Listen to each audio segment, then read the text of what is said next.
Hello guys, welcome back to the channel. आज हम देखने वाले मैथ्स 4 की यूनिट 4। यूनिट 4 में हम क्या क्या कवर करने वाले हैं। हम इंपॉर्टेंट टॉपिक्स को इस यूनिट में कवर करने वाले, जो भी हमारे मोस्ट इंपॉर्टेंट टॉपिक्स है।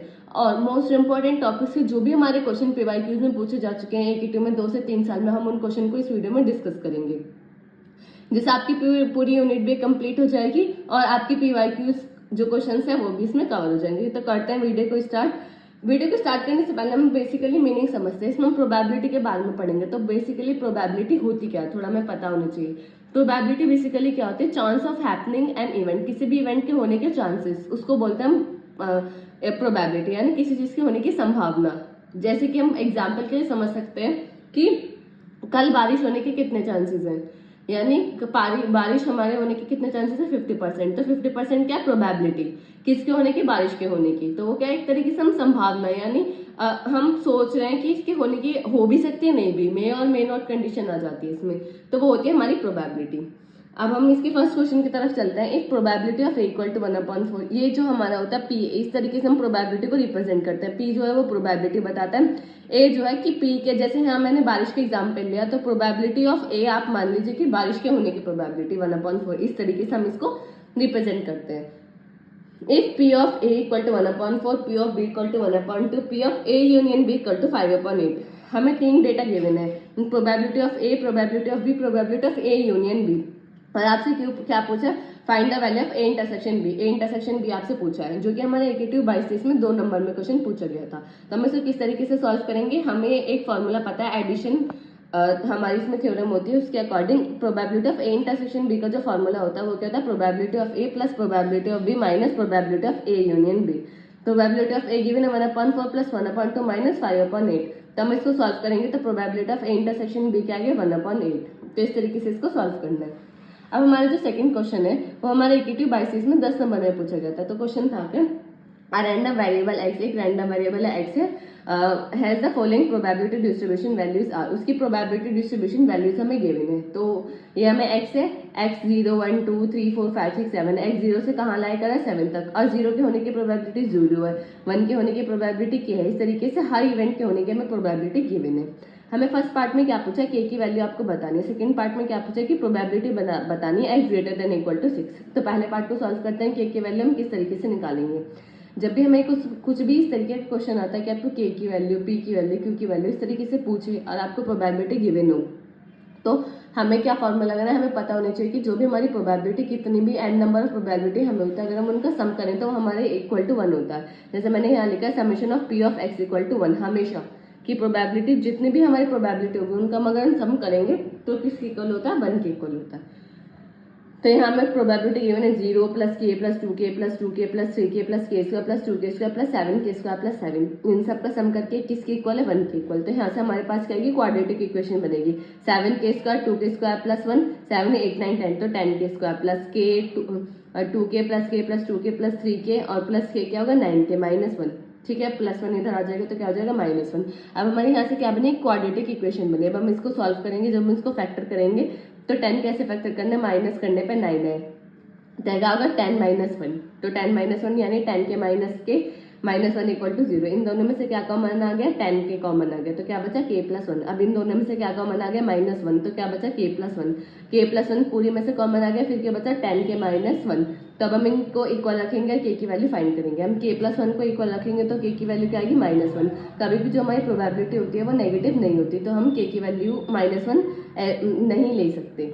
और 10 के -1 को हम 0 के इक्वल रखेंगे तो k की वैल्यू क्या आएगी? 1/10। तो 1/10 का एक पॉजिटिव वैल्यू है, तो हम k की वैल्यू को क्या मानेंगे? k की वैल्यू हमारी क्या है? 1/10। ठीक है। अब सेकंड में क्या पूछा था कि प्रोबेबिलिटी बतानी है आपको x greater than equal to 6, यानी जो x की वैल्यू है वो 6 भी हो सकती है और 6 से ज्यादा भी हो सकती है। तो 6 से ज्यादा यहाँ कितनी होगी? 7। 6 और 7 के होने की प्रोबेबिलिटी पूछिए, या इस तरीके से निकाल सकते हैं, या आप इस तरीके से निकाल सकते हैं। आपको पता है probability of A plus probability of A dash, यानी प्रोबेबिलिटी होने की प्लस ना होने की इक्वल टू 1 होती है। तो हम ना होने की निकालने, उसने पूछा है ग्रेटर देन इक्वल टू 6, हम लेस देन 6 निकालने। हमने लेस देन 6 निकालेंगे और उसमें से किसको माइनस कर दे? 1 को 1 में से माइनस कर देंगे तो हमारे एक्चुअल आंसर आ जाएगा। दोनों से आंसर सेम ही आएगा। मैंने आपको दोनों तरीके से इसमें सॉल्यूशन प्रोवाइड किया है। तो उसने क्या पूछा, x greater than equal to 6। तो पहला मैंने क्या किया कि लेस देन 6 निकाल लिया। लेस देन 6 यानी x equal to 0, x equal to 1, x equal to 2, x equal to 3, x equal to 4 and x equal to 5। तो x इक्वल टू 0 जब हम यहाँ देखेंगे तो x इक्वल टू 0 पर हमारी प्रोबेबिलिटी क्या है 0, x इक्वल टू 1 पे क्या है k। इसमें से देख देख के मैंने इसमें रख दिया कि x इक्वल टू 1 पे क्या है k, x इक्वल टू 2 पे क्या है 2k, x इक्वल टू 3 पे क्या है 2k, x इक्वल टू 4 पे क्या है 3k, x इक्वल टू 5 पे क्या है के स्क्वायर। जब मैं इसको सॉल्व करूंगी तो क्या बना 8k प्लस के स्क्वायर। हाँ हमें पता है यार k की वैल्यू क्या है हमारी 1/10, तो 1/10 रख दी। तब मैंने इसको सॉल्व किया क्या आया 19/100 विच इज 0.19। ठीक है, एक तो ये है। और क्या है इसने पूछा है कि x की value greater than equal to 6 होनी चाहिए, यानी p x इक्वल टू 6 भी हो सकता है plus p x equal to 7 भी हो सकता है। तो 6 की वैल्यू क्या है 2k स्क्वायर प्लस 7 की क्या है 7k स्क्वायर प्लस 7। इसमें मैंने k की वैल्यू रख दी, इसको सॉल्व किया तो मेरा भी क्या आया इसमें 19/100 विच इज 0.19। तो दोनों से आंसर सेम है। आपको जिस तरीके से अच्छा लगे आप उस तरीके से कर सकते हैं। आपको एग्जाम टाइम में जिस भी तरीके से याद है आप उससे सॉल्यूशन इसका कर सकते हैं, दोनों से राइट आंसर आएगा। अब बढ़ते अपने थर्ड क्वेश्चन की तरफ, जो कि हमारे AKTU 22-23 में 10 नंबर में पूछा गया था।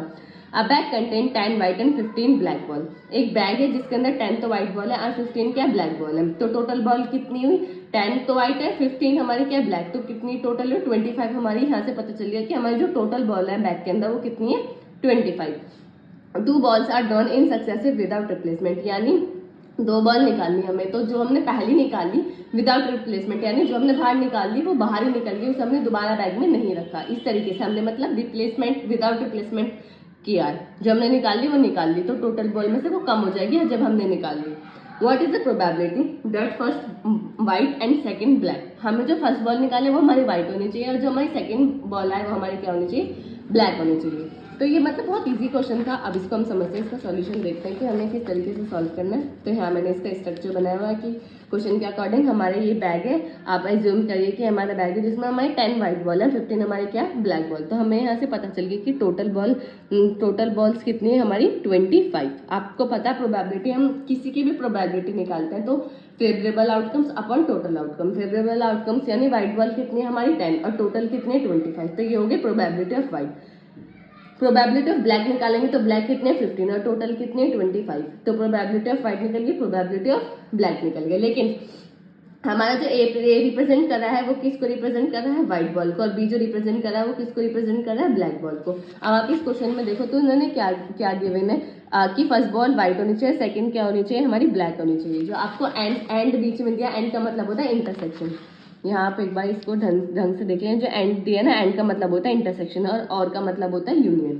तो यहाँ इन्होंने एंड दिया यानी हमें क्या निकालना है इंटरसेक्शन निकालना है। यहाँ से हमें ये पता चल गया। लेकिन उन्होंने क्या किया, पहली बॉल क्या होनी चाहिए व्हाइट होनी चाहिए, सेकंड होनी चाहिए ब्लैक। तो प्रोबेबिलिटी ऑफ ए क्या बता रही कि जो हमने पहली बॉल निकाली वो क्या है व्हाइट। तो व्हाइट के आने की प्रोबेबिलिटी क्या है 10/25 इंटू, ये कंडीशनल प्रोबेबिलिटी का क्वेश्चन है। प्रोबेबिलिटी ऑफ बी अपॉन ए क्या रिप्रेजेंट करता है, ए क्या है व्हाइट बॉल, यानी ब्लैक बॉल हमने जब निकाली जब हमारी व्हाइट बॉल निकल चुकी है। एक बैग है उसमें से हमने व्हाइट बॉल निकाली, उसके बाद हमने ब्लैक बॉल निकाली, तो उसको हम किस तरीके से रिप्रेजेंट करेंगे प्रोबेबिलिटी ऑफ बी अपॉन ए से।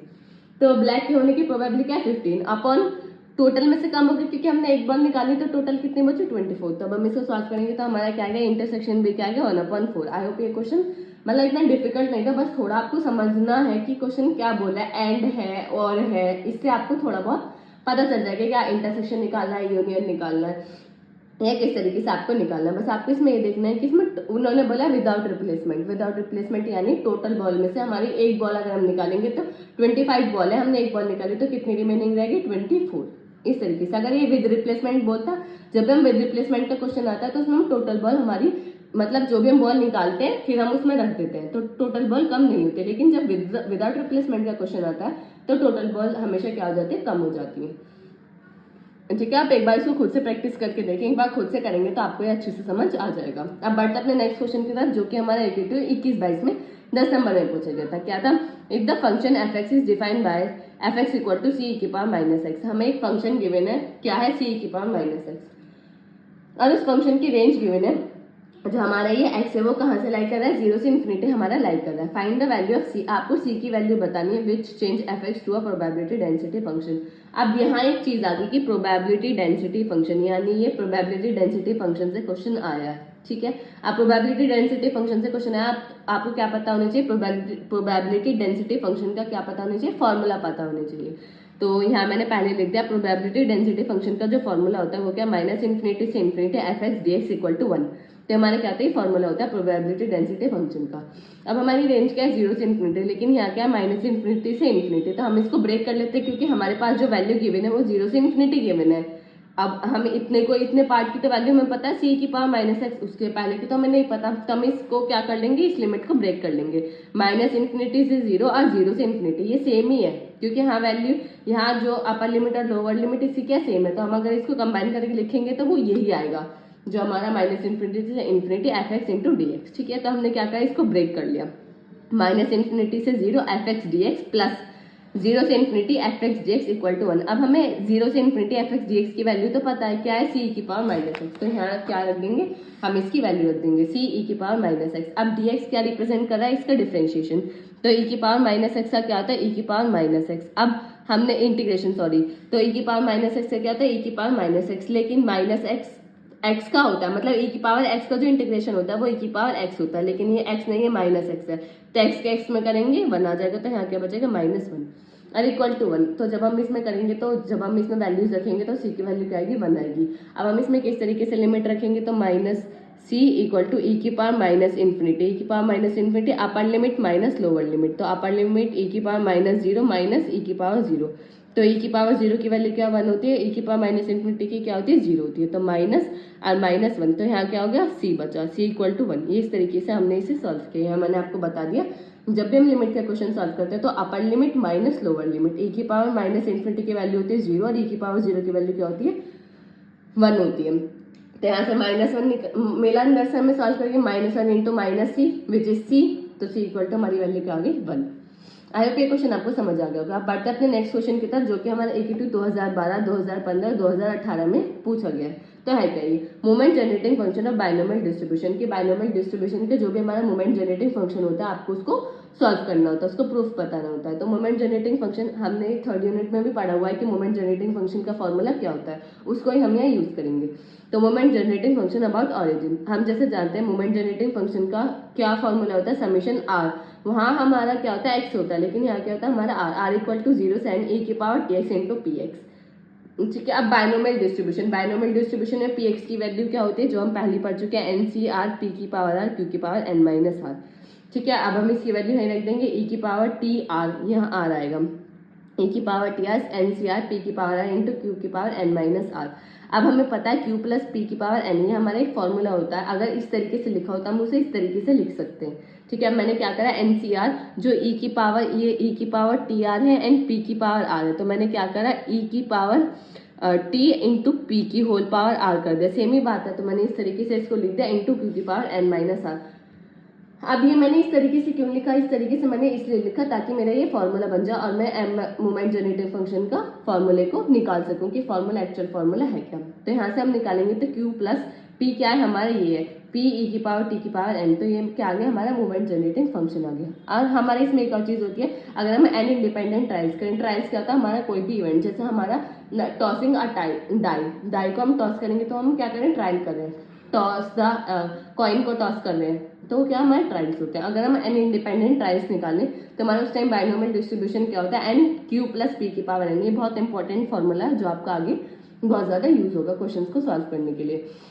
और अगर हमारी फ्रीक्वेंसी गिवन हो, किसी भी इवेंट की फ्रीक्वेंसी गिवन हो, तो हम क्या करेंगे, सिर्फ और सिर्फ जो भी हमें इवेंट गिवन हो उसमें एन की मल्टीप्लाई करेंगे, कैपिटल एन की मल्टीप्लाई करेंगे, जो भी हमें फ्रीक्वेंसी गिवन होगी, ठीक है। और वो फॉर्मूला सेम रहेगा, N into capital N into N C R P की पावर क्यू की पावर एन माइनस आर। अगर ये आता है तो आपको सिर्फ और सिर्फ इतना प्रूफ करके आना है। अरे ये क्वेश्चन आपको समझ आता होगा। ये सेम क्वेश्चन हम किस में डिस्कस कर चुके हैं, हम इसे यूनिट 3 में भी डिस्कस कर चुके हैं। यूनिट 3 में भी कुछ इस तरीके का प्रूफ हम कर चुके हैं। हाँ, बढ़ते अपने नेक्स्ट क्वेश्चन की तरफ, जो कि हमारे AQ 2011, 2012 और 2021-22 में 10 नंबर में पूछा गया था। क्वेश्चन था क्या, fit a binomial distribution to the following to the frequency data. ये जो डेटा गिवन है उसको क्या करना था, फिट करना था। जैसे हम यूनिट 3 में क्या पढ़ रहे थे जब हमें कोई भी कर्व गिवन होता था, उसके अराउंड कुछ डेटा गिवन होता था, उस कर्व के अंदर हमें उस डेटा को फिट करना होता था। लेकिन यहाँ क्या है, हमें बायनोमियल डिस्ट्रीब्यूशन के अंदर इसको फिट करना है। ठीक है, बायनोमियल डिस्ट्रीब्यूशन के अंदर फिट करना है तो हमें बायनोमियल डिस्ट्रीब्यूशन का फॉर्मूला पता होना चाहिए। अब हमें क्या पता होना चाहिए, हमें बायनोमियल डिस्ट्रीब्यूशन का फॉर्मूला पता होना चाहिए। बायनोमियल डिस्ट्रीब्यूशन का फॉर्मूला क्या है, capital N into Q plus P की पावर n, जो कि मैंने अभी आपको बताया था। लेकिन हमें क्या है, गिवन डेटा यहाँ एक्स ऑफ फ्रीक्वेंसी गिवन है, तो सबसे पहले हम क्या निकालते हैं, एक्स इंटू एफ निकालेंगे। तो एक्स इंटू एफ निकालेंगे, 0 की multiply 30, 0 1 into 62 62, 46 into 2 92, 10 into 3 30, 4 into 2 8। अब हमने क्या क्या निकाल लिया, एक्स इंटू एफ। और मैंने समीशन निकाल लिया, सम करा है सारी फ्रीक्वेंसीज का, वो आया मेरा 150, और समीशन करा एफ एक्स का मेरे पास आया 192। ठीक है, अब ये हमारा कहाँ काम आएगा, अब आप देखते हैं। तो मैंने क्या निकाला, एक्स बार यानी मीन, जो कि हम थर्ड यूनिट में अच्छे से पढ़ चुके हैं। तो एक्स बार क्या होता है, summation of F x upon F x, जो कि 192 अपॉन 50, जो कि हमारा क्या है 1.28। इसको हम एक्स बार से रिप्रेजेंट करते हैं। और जब हम यूनिट 4 में आएंगे बायनोमियल डिस्ट्रीब्यूशन में, तो उसको हम किससे रिप्रेजेंट करते हैं, म्यू से रिप्रेजेंट करते हैं। म्यू बताता है हमारा मीन। ठीक है, अब बायनोमियल डिस्ट्रीब्यूशन में हमने क्या फॉर्मूला लगा, mu is equal to N into P, क्योंकि आप देख रहे हैं यहाँ मुझे पी और क्यू की वैल्यू चाहिए। तो मैंने यहाँ मीन निकाल लिया। जब भी हमारे एक्स और एफ यानी फ्रीक्वेंसीज और सम डेटा गिवन होता है तो हम उससे इजीली मीन निकाल सकते हैं। तो सबसे पहले हमें क्या निकाला, हमने मीन निकाला। मीन से हमें पता चला कि मीन को हम यहाँ किससे रिप्रेजेंट करते हैं, म्यू से रिप्रेजेंट करते हैं। फिर हम जानते हैं कि म्यू का फॉर्मूला क्या होता है, मीन का mu is equal to N into P. Mu की वैल्यू क्या है 1.28, एन क्या है यहाँ गिवन डेटा। अभी हाँ आप देखोगे ना कि एन आप क्या सोचे कि 0 1 2 3 4, यानी 0 से 4 क्या है 5, लेकिन यहाँ हम 5 नहीं लिए, यहाँ हम एन क्या लिए 4 लिए। मतलब हमें क्या है, इसमें हम एन वो लेंगे कि हमें किस जिससे हमें आउटपुट मिला है। अगर हमें 0 फ्रीक्वेंसी एक्स इक्वल टू 0, तो क्या हमें कुछ वैल्यू मिले, नहीं मिली, हमें नल वैल्यू मिले, यानी कुछ भी वैल्यू नहीं मिली, तो हम एक्स इक्वल टू 0 को कंसिडर नहीं करेंगे। 1 2 3 4 अगर हमें कहीं और नहीं मिलती तो हमें 3 वैल्यू लेते, लेकिन यहाँ हमें 4 जगह वैल्यूज मिली है। एक्स इंटू एफ जब हमने किया तो हमें 4 आउटपुट मिले, जहां हमें नहीं मिला उसको हमने नेगलेक्ट कर लिया। तो यहाँ हमने एन इक्वल टू क्या लिया, एन इक्वल टू 4। तो पी की वैल्यू निकालेंगे तो 1.28 अपॉन 4, पी की वैल्यू क्या आएगी 0.32। और जैसे कि आप जानते हैं कि we know that P plus Q क्या होता है, इक्वल टू 1। तो क्यू की वैल्यू क्या करेंगे 1 माइनस पी, 1 माइनस पी की वैल्यू क्या है 0.32। तो 1 माइनस 0.32 एक है 0.68। ठीक है, यहाँ से क्या मुझे पता चल गया, पी की वैल्यू भी पता चल गई और क्यू की वैल्यू भी पता चल गई। और कैपिटल एन हमेशा जब भी हमें फ्रीक्वेंसी गिवन होती है तो कैपिटल एन क्या होता है, हमारा फ्रीक्वेंसीज का सम होता है कैपिटल एन, जो कि हम पढ़ चुके हैं पहले। तो कैपिटल एन क्या है, समीशन ऑफ एफ, जो क्या है हमारा 150, जो हम पहले निकाल चुके हैं। तो बस बायनोमियल डिस्ट्रीब्यूशन के फॉर्मूले में इसको पुट करना था, capital N into Q plus P की पावर एन। कैपिटल एन क्या है 150, क्यू की वैल्यू क्या है 0.68, पी की वैल्यू क्या है 0.32 की पावर एन क्या है हमारा 4। मैंने आपको 4 बता दिया, 4 हमने क्यों लिया, ये हमारा आंसर हो गया। अगर आप इसको सॉल्व करने से आपके पास टाइम है तो आप सॉल्व करते हैं, अदरवाइज आप यहीं छोड़ देते, आपको यहाँ पे भी पूरे 10 मार्क्स मिलेंगे। आई होप ये क्वेश्चन आपको समझ आ गया होगा। ऐसे क्वेश्चन आने के चांसेस काफ़ी रहते हैं इस यूनिट से, तो आपको थोड़ा मतलब इसका पता होना चाहिए कि हम इसमें मेन को म्यू से रिप्रेजेंट करते हैं। जब भी हमें फ्रीक्वेंसीज और एक्स गिवन हो तो सबसे पहले हमें मेन निकालना होता है। Mean mu equal to N into P हमारा क्या होता है, एन क्या होता है, पी क्या होता है, क्यू क्या होता है, ये सब चीज़ें आपको पता होनी चाहिए, तो जिसकी वजह से आप इजीली क्वेश्चन को सॉल्व कर पाएंगे। तो आप ये क्वेश्चन आपको समझ आ गया। बढ़ते हैं नेक्स्ट क्वेश्चन की तरफ, जो कि हमारे EQT 2017-2019 में 10 नंबर में पूछा गया। अब क्वेश्चन है क्या, if the probability of hitting a target is 10% and 10 slots are fired independently, what is the probability that the target will be hit at least one? क्या पूछा है इन्होंने, प्रोबेबिलिटी ऑफ हिटिंग। कोई भी हमारा टारगेट है, जैसे हमारा कोई भी क्या कर रहा है, एक पर्सन हमारा किसी भी टारगेट को हिट कर रहा है, तो उसने जो हिट होने के प्रोबेबिलिटी है वो क्या 10%। अब हमें क्या बतानी है कि एटलीस्ट एक बार तो उसका हिट हुआ हो। एटलीस्ट में क्या आता है, मतलब एक बार तो हुआ ही हुआ हो, ज़्यादा कितनी बार भी हो सकता है, एक बार तो हुआ ही हुआ हो। तो प्रोबेबिलिटी ऑफ हिटिंग टारगेट का 10%, तो 10/100 1/10 यानी पी।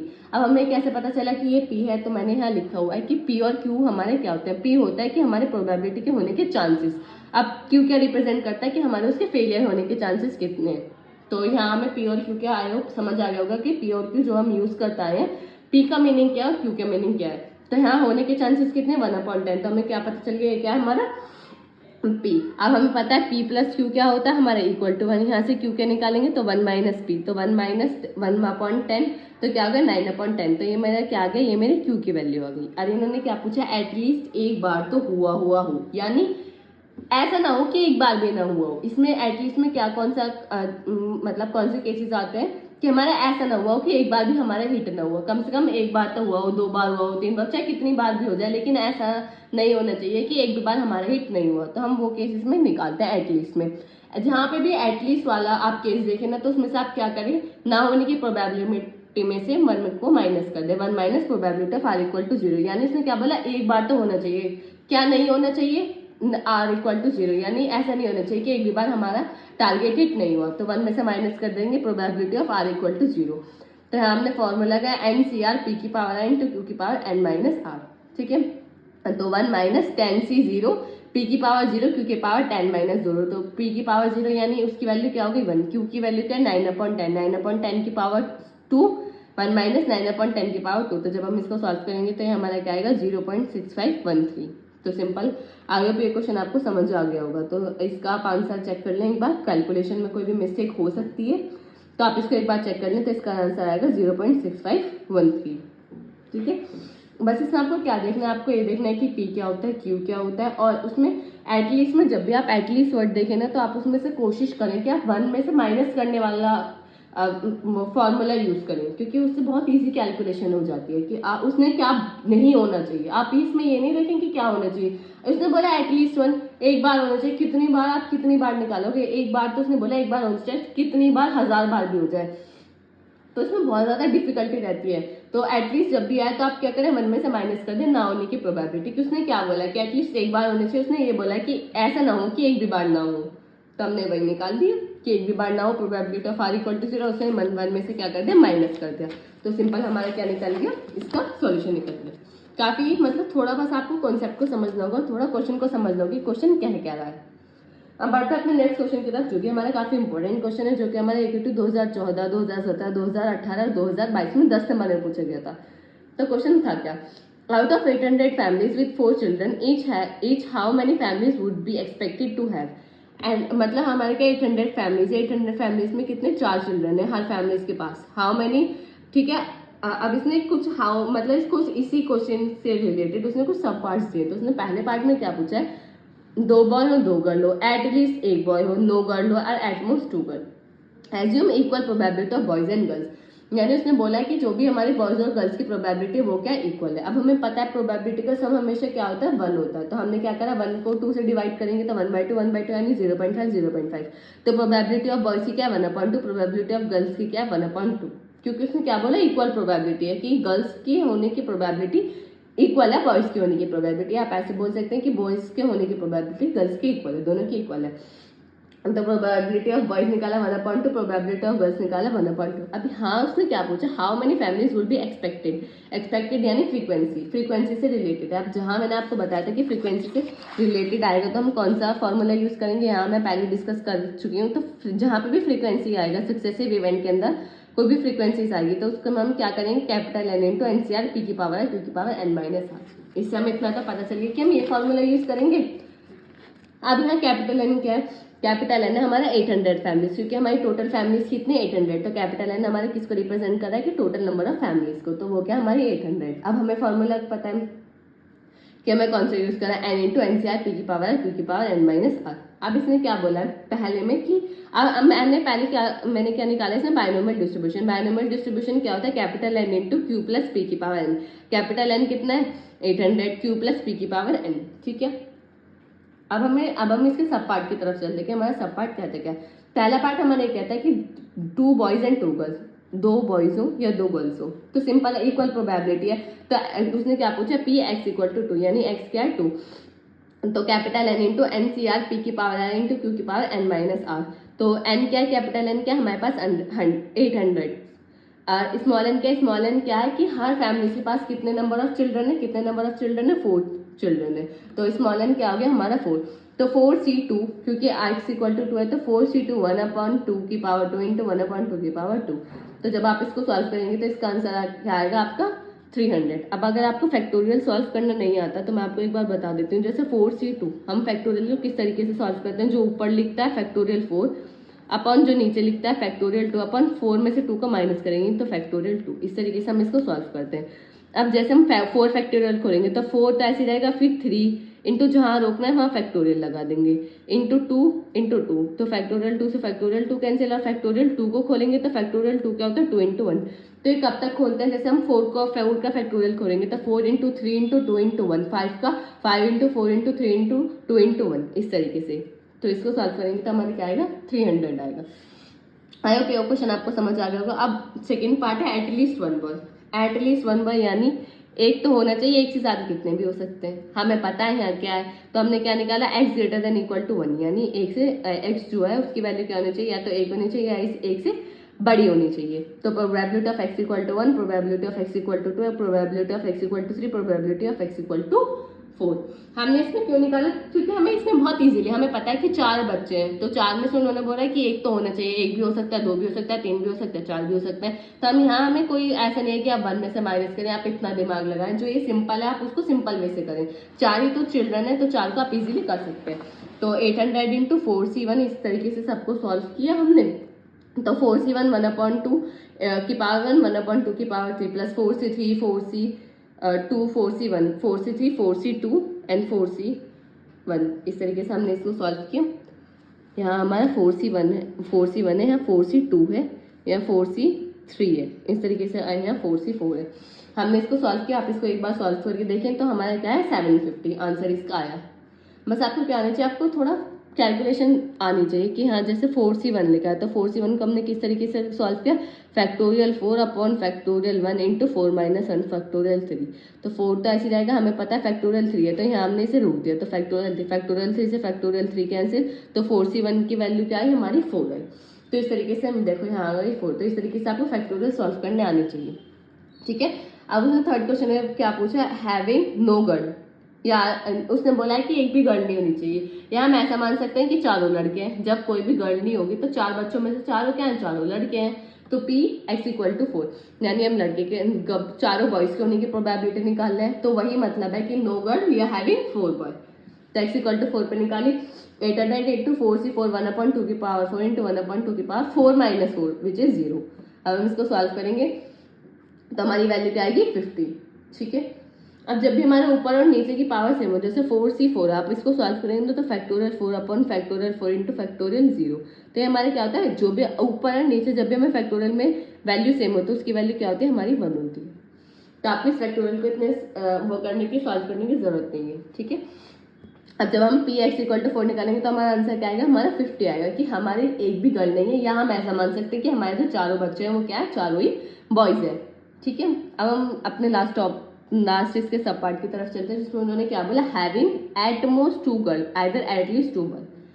एट मोस्ट 2 गर्ल यानी 2 गर्ल होनी चाहिए, 2 से हमारे 2 गर्ल होनी चाहिए। या हम ऐसा मान सकते हैं कि एटलीस्ट 2 बॉय, कम से कम 2 लड़के होने चाहिए, 2 से ज्यादा भी हो सकते हैं, तो वो सेम कंडीशन आती है।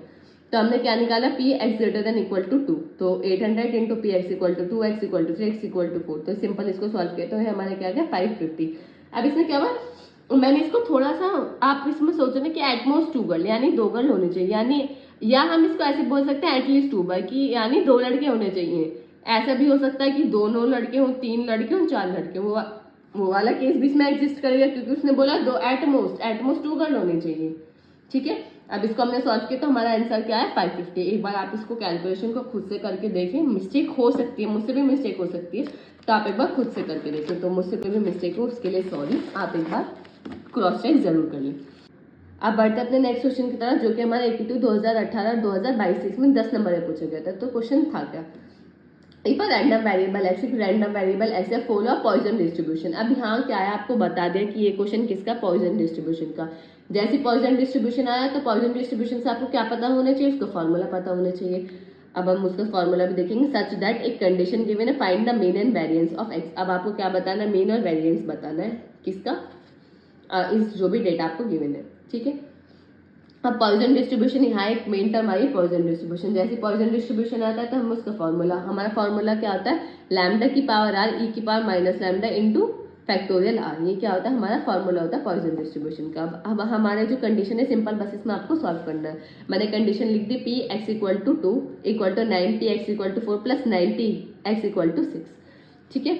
अब पी जो हमारा फॉर्मूला है उसमें हम वैल्यू रखेंगे ई की पावर माइनस लैम्डा, लैम्डा की पावर जो हमारा ये होता है एक्स इक्वल टू 2, ये हमें क्या गिवन है, आर गिवन है।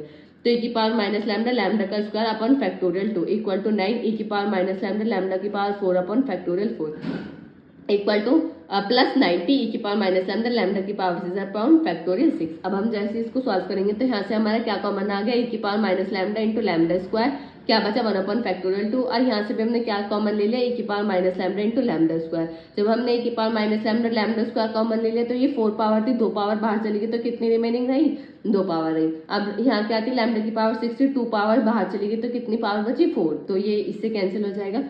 तो हमारा क्या आएगा 1/2 equal to 9, 4 into 3 into 2 into 1। जैसे मैंने आपको बताया कि फैक्टोरियल को हम किस तरीके से सॉल्व करते हैं, 1 तक लेके जाते हैं। तो फैक्टोरियल 4 को मैंने ओपन कर दिया, 4 into 3 into 2 into 1 into lambda square plus 90 upon 6। Factorial को सॉल्व करेंगे तो 6 into 5 into 4 into 3 into 2 into 1 into lambda की पावर 4। अब हम इसको सॉल्व करेंगे तो हमारी क्या बनेगी, क्वाड्रेटिक इक्वेशन बनेगी। आप इसको एक बार सॉल्व करके देख लें तो हमारा क्या बनेगा, 1/2 equal to 3 lambda square upon 8 plus lambda की पावर 4 अपॉन 8। अब जैसे आप इसको किस तरीके से सॉल्व करेंगे, 3 3 जा 9, अब ये तो सिंपल सॉल्व करा है, 3/4 टू जाए 3 लैम्डा स्क्वायर अपॉन 8। इसी तरीके से आपको इसको सॉल्व करना है कि 3 3 जा 9 10, अब 5 1 जा 5 6 जा 30, ठीक है। अब 2 3 जा 6, इस तरीके से 3 2 जा 6, तो सिंपल सॉल्व हो गया ये लैम्डा की पावर 4 अपॉन 8। ठीक है, मैंने आपको सॉल्व करके बता दिया कि किस तरीके से हमारा सॉल्व हुआ है। अब यहाँ देखेंगे तो यहाँ हमारा एलसीएम क्या आएगा, 8। जैसे हमें यहाँ कैसे सॉल्व किया, 1/2 equal to 3 lambda square plus lambda की पावर 4 अपॉन 8। अब आपको पता हो क्योंकि अगर डिनोमिनेटर जब हम एलसीएम लेते हैं अगर सेम आते हैं तो सेम ही हम लिखते हैं। तो यहाँ हमने 8 की मल्टीप्लाई करी, फिर 2 4।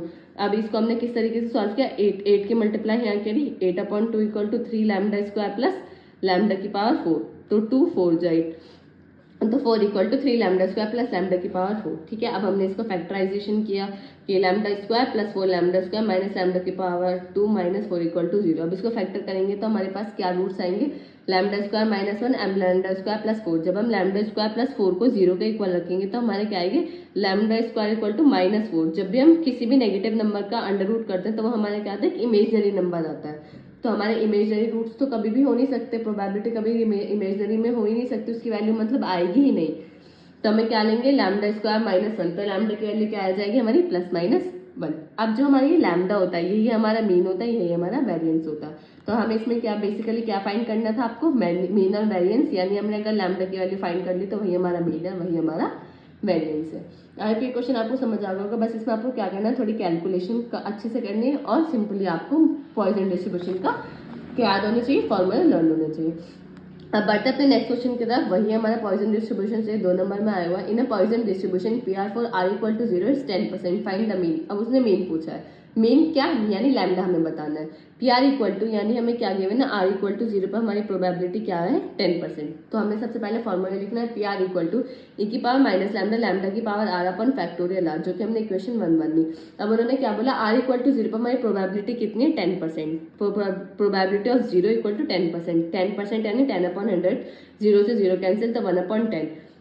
तो P of 0 equal to e की पावर माइनस लैम्डा, R की पावर, R की वैल्यू हमें पता है, R की वैल्यू क्या है हमें 0, तो R की वैल्यू 0 रखेंगे तो लैम्डा की पावर 0 अपन लैम्डा फैक्टोरियल 0, तो e की पावर माइनस लैम्डा बचेगा क्योंकि फैक्टोरियल 0 की वैल्यू क्या होती है 1 होती है, और लैम्डा की पावर 0 किसी की पावर 0 होती है उसकी वैल्यू क्या होती है 1 होती है। तो हमारे क्या बचेगा, p की पावर 0, p की पावर मतलब probability of r equal to 0, probability of r equal to 0 की वैल्यू क्या 1/10, तो 1/10 को सॉल्व करेंगे तो e की power minus lambda equal to, इसे हमने किस तरीके से सॉल्व किया, e की power minus lambda equal to 1/10, तो हमने 10 इधर ले गए तो 10 इधर ले गए तो 1/e की पावर माइनस लैम्डा। जब भी कोई भी पावर नेगेटिव होती है अगर हम उसको ऊपर लेके जाते हैं वो क्या हो जाती है हमारी पॉजिटिव हो जाती है। ये इस तरीके से मैंने सॉल्व किया, ठीक है। अब जब e की पावर है तब हम इसे राइट साइड लेके जाएंगे तो वो लॉग में बन जाते हैं, लॉग e बेस 10, तो आप इसकी वैल्यू भी निकाल सकते हैं, अदरवाइज आप यहाँ पे भी छोड़ देते हैं, यहाँ पे भी आपको फुल मार्क्स मिलेंगे। यहाँ हमारे सारे क्वेश्चन कंप्लीट होते हैं इस यूनिट के, जो कि हमारे मोस्ट इंपॉर्टेंट क्वेश्चन है।